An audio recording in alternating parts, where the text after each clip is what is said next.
تبارك الذي بيده الملك وهو على كل شيء قدير. Assalamualaikum warahmatullahi wabarakatuh. Innal hamdalillahi nahmaduhu wa nasta'inu wa nastaghfiruh wa na'udzu billahi min syururi anfusina wa min sayyiati a'malina. May yahdihillahu fala mudhillalah wa may yudlil fala hadiyalah. Asyhadu an la ilaha illallah wahdahu la syarikalah wa asyhadu anna Muhammadan abduhu wa rasuluh la nabiyya ba'dah. Amma ba'd. Ikhwah fillah pemirsa Islam Artikelers.net rahimakumullah. Ada sebuah kisah dalam salah satu hadis Muslim yang bisa kita petik hikmahnya dan kita tadaburi maknanya. Sebuah kisah tentang Rasulullah SAW saat menemukan bangkai seekor anak kambing yang cacat telinganya di salah satu sudut pasar kala beliau SAW melewatinya. Kisah ini diriwayatkan oleh salah seorang sahabat bernama Jabir radhiyallahu anhu. Begini kisahnya. Pada suatu hari, Rasulullah SAW berjalan melewati sebuah pasar. Beliau SAW berjalan bersama para sahabatnya yang juga berjalan mengiringi beliau SAW. Seusai berjalan dari tempat yang lebih tinggi di pasar itu, langkah kaki beliau SAW terhenti saat melihat sesosok bangkai seekor anak kambing yang telinganya kecil menempel karena cacat. Lalu Rasulullah SAW mendekati bangkai anak kambing itu. Beliau SAW lalu memegang telinganya dan mengangkatnya seraya bertanya kepada para sahabat dan orang-orang yang berada di pasar itu. Siapa di antara kalian yang berkenan membeli bangkai anak kambing ini seharga 1 dirham? Tanya Rasulullah SAW. Para sahabat terdiam sejenak mendengar pertanyaan Rasulullah SAW tersebut. Lalu kemudian mereka menjawab, kami tidak tertarik untuk membelinya wahai Rasulullah. Lagi pula, apa yang bisa kami perbuat dengan bangkai anak kambing itu? Rasulullah SAW lalu bertanya lagi, kalau begitu bagaimana kalau bangkai anak kambing ini kalian miliki tanpa perlu membayarnya? Para sahabat makin heran dan kemudian menjawab, demi Allah ya Rasulullah, apabila anak kambing ini hidup pun kami tidak tertarik untuk memilikinya karena anak kambing ini cacat telinganya, apalagi di saat kondisinya sudah menjadi bangkai seperti sekarang ini.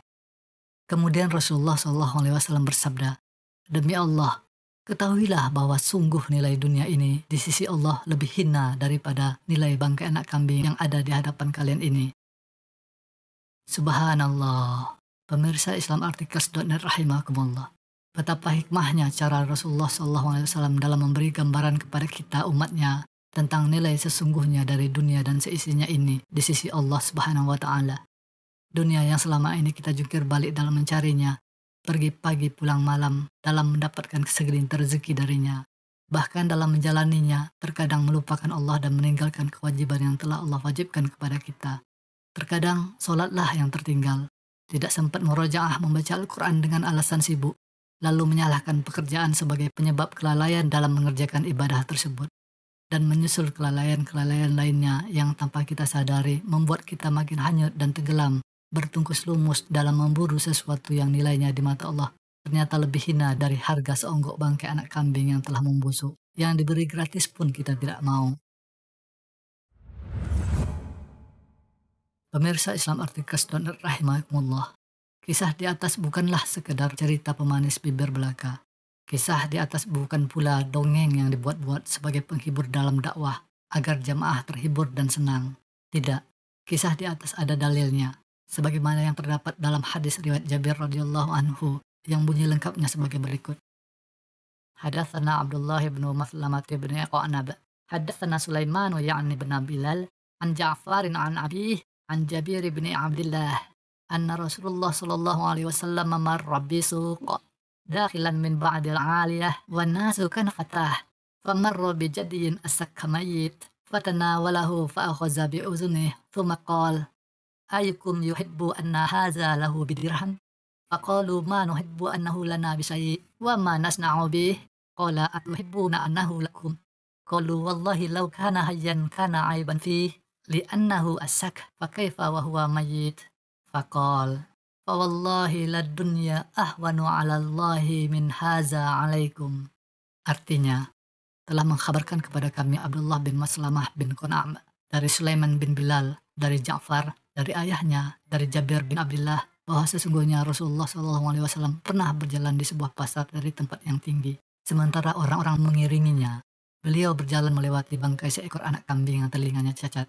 Lalu beliau mengangkat telinga bangkai anak kambing itu dan berkata, "Siapa di antara kalian yang berkenan membeli ini seharga 1 dirham?" Orang-orang berkata, "Kami tidak tertarik membelinya.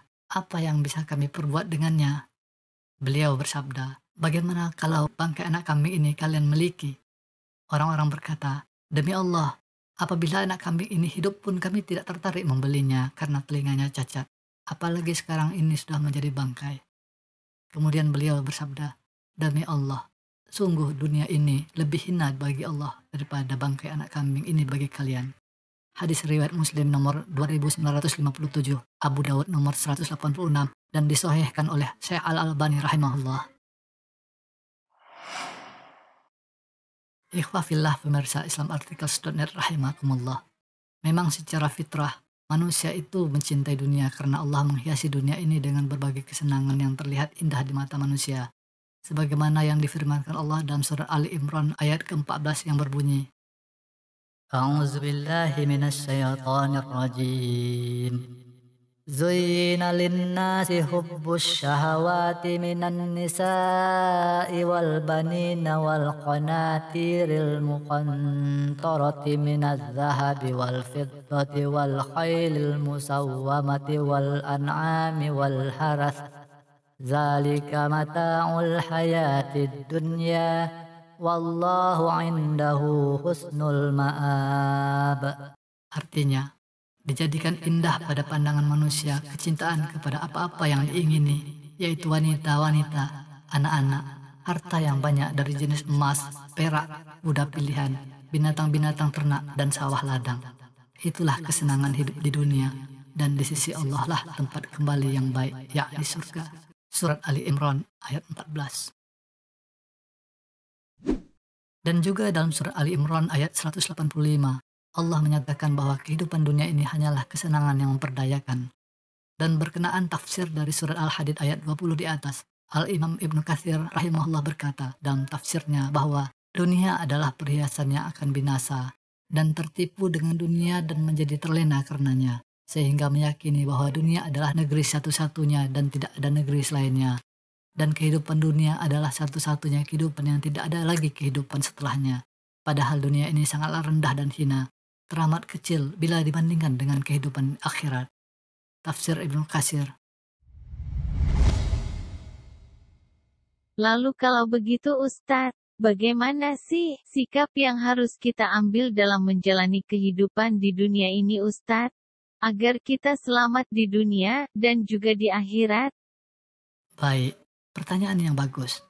Agar kita selamat dalam menjalani kehidupan di dunia ini dan juga di akhirat adalah dengan menanamkan pada diri kita bahwa kita hidup di dunia ini seolah-olah sebagai musafir yang hanya singgah sebentar untuk mengumpulkan perbekalan, guna setelah itu melanjutkan perjalanan menuju kampung yang dituju, yakni kampung akhirat nan abadi, sebagaimana yang disabdakan oleh Rasulullah SAW di dalam salah satu hadisnya. Hadatsana Ali bin Abdullah, hadatsana Muhammad bin Abdurrahman Abul Munzir At-Tafawi, an Sulaiman A'mash, qala haddatsani Mujahidun an Abdullah bin Umar radhiyallahu anhuma qala akhadha Rasulullah sallallahu alaihi wasallam bimankibi faqala kun fid dunya ka'annaka gharibun aw 'abirus sabil wa kana Ibnu Umar yaqul iza amsayta fala tantaziris sabah wa iza asbahta fala tantaziril masa wa khuz min sihatika limaradik wa min hayatika limautik. Telah mengkhabarkan kepada kami dari Ali bin Abdullah, dari Muhammad bin Abdurrahman Abu Al-Munzir At-Tufawi, dari Sulaiman Al-A'mash, dia berkata, telah menceritakan kepadaku Mujahid dari Abdullah bin Umar radhiyallahu anhuma. Dia berkata, Rasulullah SAW pernah memegang pundakku seraya bersabda, jadilah engkau di dunia ini seperti orang asing atau musafir. Ibnu Umar berkata, bila engkau berada di sore hari, maka janganlah engkau menunggu datangnya waktu pagi, dan bila engkau berada di pagi hari, maka janganlah engkau menunggu datangnya sore hari. Pergunakanlah waktu sehatmu sebelum datang waktu sakitmu, dan masa hidupmu sebelum datang matimu. Hadis riwayat Al-Bukhari nomor 6416, At-Tirmizi nomor 2333, Ibnu Majah nomor 4114, Ahmad jilid 2 halaman 24 dan 41. Al-Baghawi dalam Syarh Sunnah jilid 14 halaman 230 nomor 4029. Al-Hafiz Ibnu Hajar Al-Asqalani rahimahullah berkata, hadis ini adalah azas yang menekankan kepada seorang hamba untuk mengosongkan hatinya terhadap dunia, zuhud terhadapnya, menghinakannya, merendahkannya, dan qanaah merasa cukup dari dunia dengan bekal yang sekedarnya dalam menjalani hidupnya. Dikutip dari kitab Fathul Bari, jilid 11 halaman 238. Dan yang terakhir pemirsa, agar kita selamat di dunia dan akhirat, jangan lupa untuk selalu berdoa kepada Allah agar diberi keselamatan di dunia dan juga keselamatan di akhirat. Tentu semua sudah tahu doanya kan? Doa ini adalah doa yang paling sering dibaca oleh Rasulullah SAW, sebagaimana hadis dalam Sahih Muslim nomor 2690. Doa ini juga terdapat di dalam surat Al-Baqarah ayat 201. Banyak yang menyebut doa ini dengan doa sapu jagat. Apa bunyi doa itu? Yakni, Rabbana atina fid dunya hasanah wa fil akhirati hasanah wa qina azabannar. Artinya, ya Tuhan kami, berilah kami kebaikan di dunia dan kebaikan di akhirat, dan peliharalah kami dari siksa api neraka. Ikhwafillah pemirsa islamarticles.net rahimakumullah. Sebagai penutup, marilah kita berusaha semampu kita untuk mengumpulkan amalan sebanyak-banyaknya selama hidup di dunia ini sebagai bekal untuk melanjutkan perjalanan terakhir kita menuju kampung akhirat, kampung yang dijanjikan Allah Azza wa Jal, yang kehidupannya abadi dan tidak ada kematian setelah itu. Demikian dulu dari kami. Mudah-mudahan kisah ini bisa menginspirasi bagi kita semua untuk makin bersemangat dalam beribadah kepada Allah Subhanahu wa Ta'ala, guna mengumpulkan pahala sebanyak-banyaknya sebagai bekal kita di akhirat nanti. Untuk itu, jangan lupa bagikan link video ini sebanyak-banyaknya kepada siapapun, agar mereka yang menonton video ini juga mendapat manfaat dan faedah dari isi video ini, sehingga kita pun mendapatkan pahala darinya. Karena Rasulullah SAW bersabda, "Man dalla ala khairin falahu mithlu ajrin fa'ilih." Barang siapa yang menunjuki seseorang kepada kebaikan, maka dia akan mendapatkan pahala seperti pahala orang yang mengerjakannya. Hadis riwayat Muslim nomor 1893. Subhanakallahumma wa bihamdika asyhadu an la ilaha illa anta astaghfiruka wa atubu ilaik. Assalamualaikum warahmatullahi wabarakatuh.